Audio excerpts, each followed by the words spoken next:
Howdy, howdy, howdy, everybody. Well, what an absolute cracker of a race we have had here today.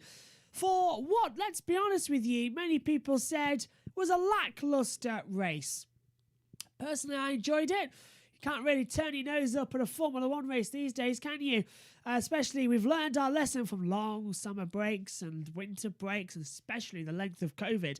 Last year as well. But Austria here today delivering us with what I think is the start of the rivalry between Lewis Hamilton and Max Verstappen. I say that because this was the first race that we've seen in a long time that Mercedes was genuinely off the pace all weekend long. They had absolutely no pace to catch up with the Red Bull of Max Verstappen.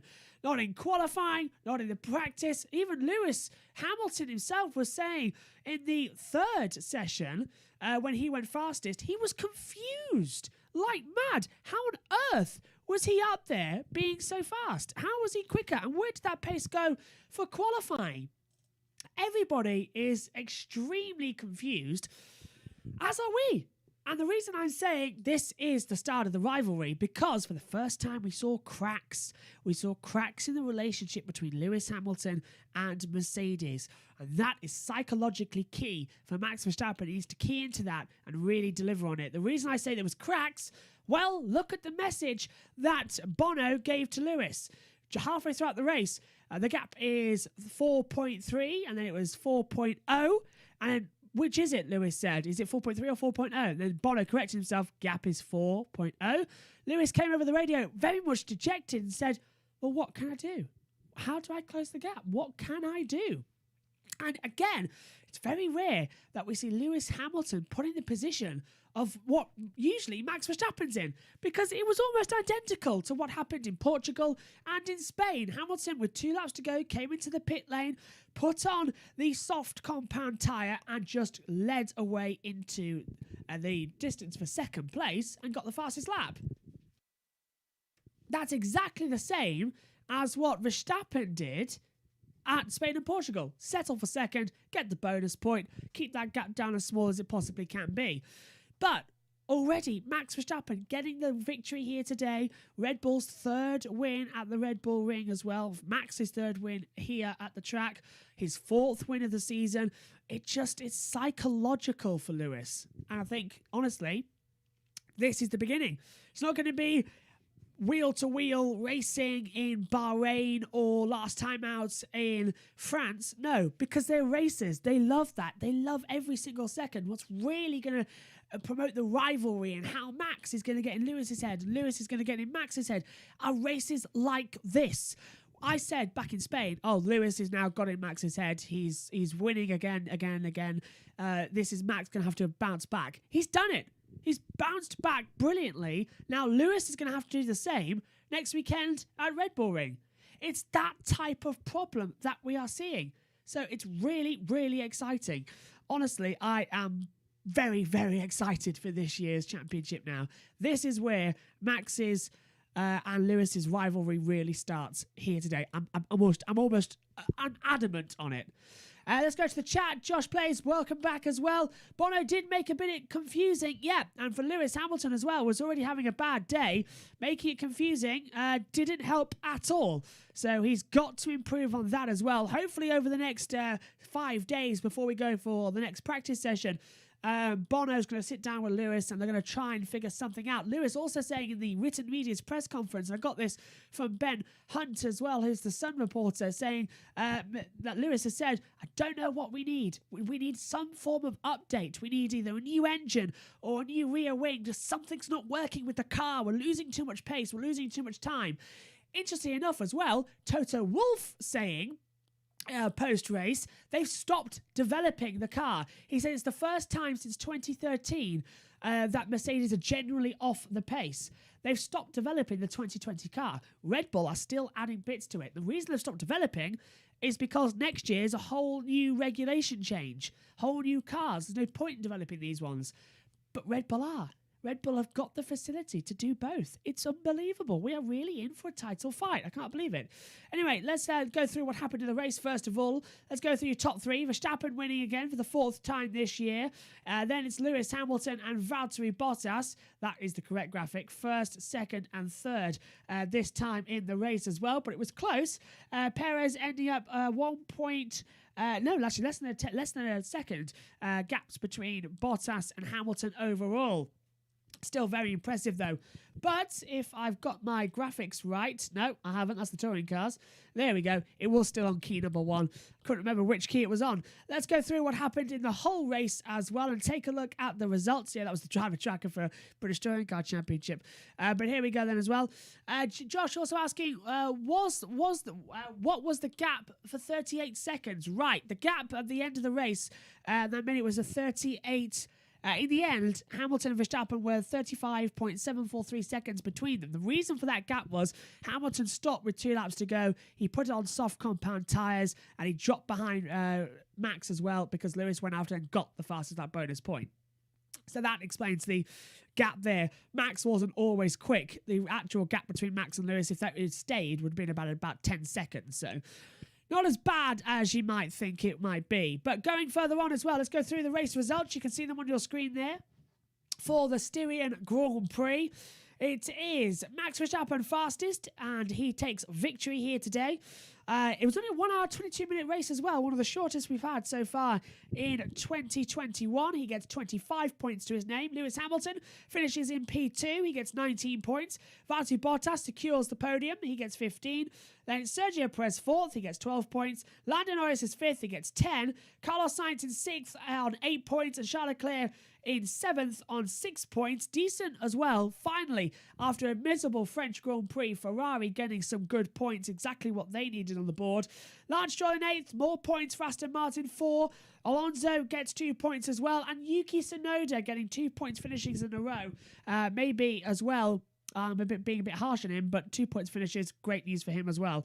Further down and out of the points, Kimi Raikkonen was 11th, followed by Sebastian Vettel 12th, Danny Ricciardo 13th, with that power unit sensor issue as well, that caused him to lose power early on in the race. He's really had to drop out of it, so that's even more shocking. He was down in 13th, Ocon was 14th, Giovinazzi 15th, Schumacher 16th, Latifi 17th, Mazepin 18th, and then out of the race was Russell.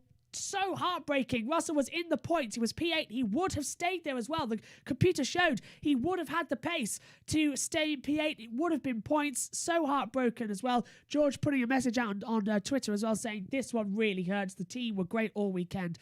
So, yeah, that really does hurt us as well. Russell being out of the race, and Pierre Gasly, of course, retired with that suspension failure after having a puncture on the opening lap of the race. Josh also asking, yes, but if you subtract the pit times, that's still a bit off the pace for Lewis. Yeah, it was...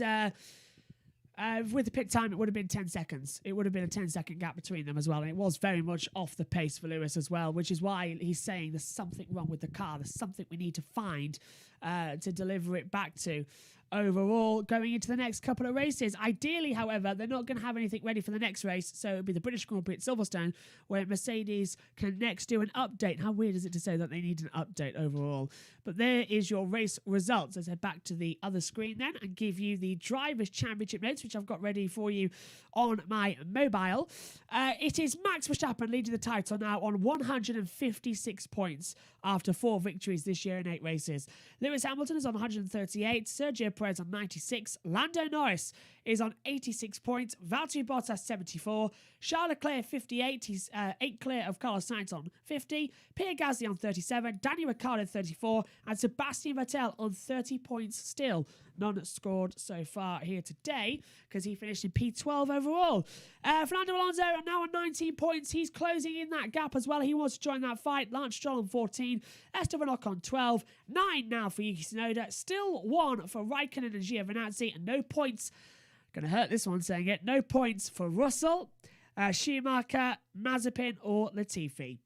In terms of the Constructors' Championship, Red Bull massively leading the way now, 252 points to Mercedes on 212. McLaren are 12 points clear of Ferrari, 120 points to Ferrari's 108. That's a great step up there for third place in the Constructors' Championship. AlphaTauri, 2 points clear of Aston Martin on 46 points. Aston Martin on 44. Alpine have 31 points. Alfa Romeo 2. Williams and Haas still with no points on the board. That is as well also very much hurt for everyone. I can see Josh also in the chat as well saying Russell with the crying emoji. Trust me, that's how we all feel as well. A points finish robbed for good old Georgie boy this weekend, which hurts even more, I must admit. Okay, so that's basically what's happened this weekend as I just get ready for everything, because we have got coverage to tell you about, because we're not done yet. MotoGP and British Touring Cars may be on their summer break, but we've got more action coming to you forward as well. This comment quickly from Josh. Of course, Mazepin has no points, lot. Yeah, absolutely. Mazepin does not have any points on the board just yet. I don't think Schumacher will get any unless it rains either. In terms of coverage coming up, next weekend, it's just Formula One coming your way as well, with live coverage of the Austrian Grand Prix, same times as this weekend as well.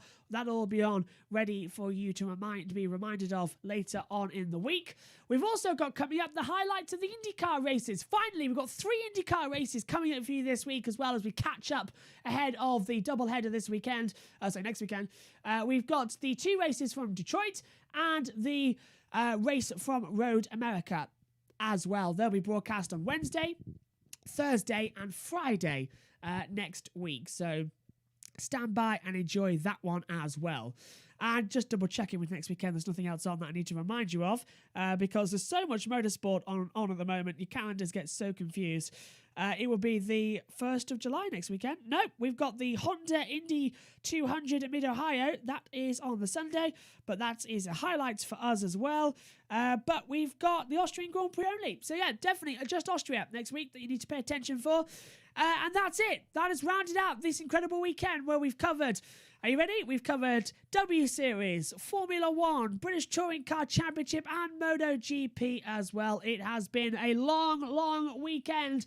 But certainly we've had excitement along the way as well. My thanks to Megan Birch and Ian Birch for commentating this weekend as well, especially to Megan, once again, going above and beyond the Call of Duty. Congratulations to her as well for commentating on the W Series as the lead commentator. My thanks to all of you at home for watching as well, or if you're about on mobile devices. Still, thank you very much for watching. We'll be back next weekend then for the Thursday weekend preview as well, coming to you for the Austrian Grand Prix. But we leave Styria number 1 as well, with Red Bull once again victorious, leading everything on the board, and it's Red Bull winning at home at the Red Bull Ring. Thanks for your company. It's good night to you all.